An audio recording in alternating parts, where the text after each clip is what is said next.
मैं सौरन गुप्ता आज सबके सामने डोलोरेस कैनिंग की किताब बिटवीन डेथ एंड लाइफ का चैप्टर 1 का तीसरा पार्ट स्टार्ट करने जा रहा हूँ। चलिए शुरू करते हैं। डोलोरेस कहती है, जब से मैंने 1979 यानी 1979 में अपना काम शुरू किया, तब से सैकड़ों लोगों को मौत के अनुभव से गुजरना पड़ा है।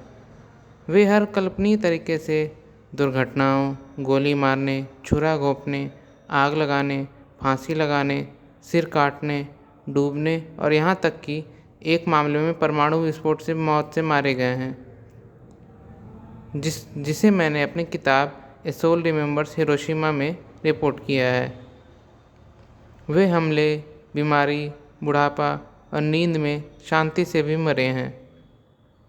हालांकि इसमें बहुत अधिक विविधता रही है, फिर भी कुछ निश्चित पैटर्न भी सामने आए हैं। मौत का तरीका अलग हो सकता है, लेकिन बाद में जो होता है वह हमेशा एक जैसा होता है। इस प्रकार मैं इस निष्कर्ष पर पहुंची हूँ कि वास्तव में मृत्यु से डरने का कोई कारण नहीं है। हम अब चेतन रूप से जानते हैं कि क्या होता है और वहाँ क्या होता है। हमें इसका इतना अभ्यास करना चाहिए था।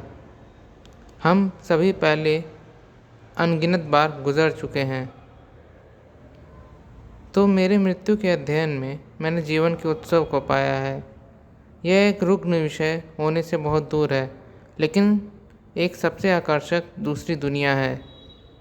मृत्यु के साथ ज्ञान भी आता है। भौतिक शरीर के छूटने से कुछ होता है और ज्ञान का एक नया आयाम खुल जाता है। स्पष्ट रूप से मनुष्य भौतिक रूप से सीमित और बाधित है। व्यक्तित्व या आत्मा जो जारी रहती है वह इस तरह से बाधित नहीं होती है, और जितना हम कल्पना कर सकते हैं उससे कई अधिक अनुभव कर सकते हैं।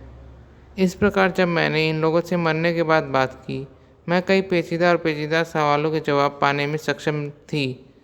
प्रश्न जो समय की शुरुआत से ही मानव जाति को परेशान करते रहे हैं। आत्मा ने जो बताया वह उस आत्मा के व्यक्तिगत आध्यात्मिक विकास पर निर्भर करता था। कुछ के पास दूसरों की तुलना में अधिक ज्ञान था और वे स्पष्ट रूप से व्यक्त करने में सक्षम थे, जो हम नश्वर लोग के लिए समझने में आसान थे। मैं ये वर्णन का प्रयास करूँगा कि उन्होंने क्या अनुभव किया। उन्हें अपने लिए बोलने दें। यह पुस्तक कई लोगों की रिपोर्ट का संकलन है। सबसे आम विवरण मैंने उस क्षण के बारे में पाया जब मृत्यु होती है कि ठंडक का एहसास होता है, और फिर अचानक आत्मा बिस्तर या जहाँ भी हो उसके बगल में खड़ी होती है और अपने शरीर को देखती है। वे आमतौर पर समझते हैं कि कमरे में अन्य लोग इतने परेशान क्यों हैं, क्योंकि वे बहुत अच्छा महसूस करते हैं। समग्र अनुभूति खूंखार खिचड़ी भाषा के बजाय उत्साह में से एक है। निम्नलिखित 80 के दशक में एक महिला द्वारा रिहाई के क्षण का वर्णन है जो वृद्धावस्था से मर रही थी। वह एक ऐसा उदाहरण है जो विशिष्ट है और लगातार दोहराया जाता है। डी यानी डोलोरेस, आप लंबे समय तक जीवित रहे हैं, है ना?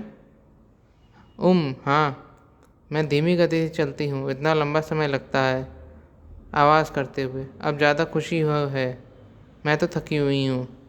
चूँकि वह स्पष्ट रूप से असुविधा का अनुभव कर रही थी, इसलिए मैंने उसे समय से आगे बढ़ाया जब तक कि मृत्यु समाप्त नहीं हो गई। जब मैंने गिनना समाप्त किया तो विषय का पूरा बिस्तर पर हिल गया था। वह अचानक मुस्कुरा दी। उसकी आवाज़ जीवन से भरपूर थी। ऐसा कुछ भी नहीं था जो केवल एक क्षण पहले के थके हुए स्वरों से मिलता जुलता हो। मैं स्वतंत्र महसूस करती हूँ, मैं हल्की हूँ।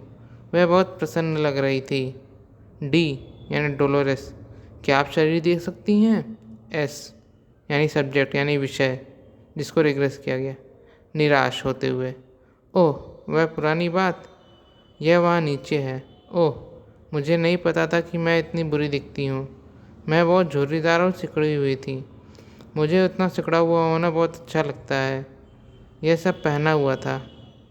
वह खुशी की आवाज़ निकाल रही थी। ओह, मैं बहुत खुश हूँ कि मैं यहाँ हूँ। मैं मुश्किल से हंसे बिना रह न सकी। उसकी अभिव्यक्ति और आवाज़ का स्वर काफ़ी विपरीत था। डी, कोई आश्चर्य नहीं कि वह झुर्रीदार था। यह शरीर कई वर्षों तक जीवित रहा, संभवतः इसी कारण इसकी मौत हुई है। आपने कहा था कि आप यहाँ हैं। तुम कहाँ हो? एस यानी सब्जेक्ट यानी विषय जिसको रिग्रेस किया गया है। मैं प्रकाश में हूँ। और यह अच्छा लगता है। मैं बुद्धिमान महसूस करती हूँ। मैं शांति महसूस करती हूँ।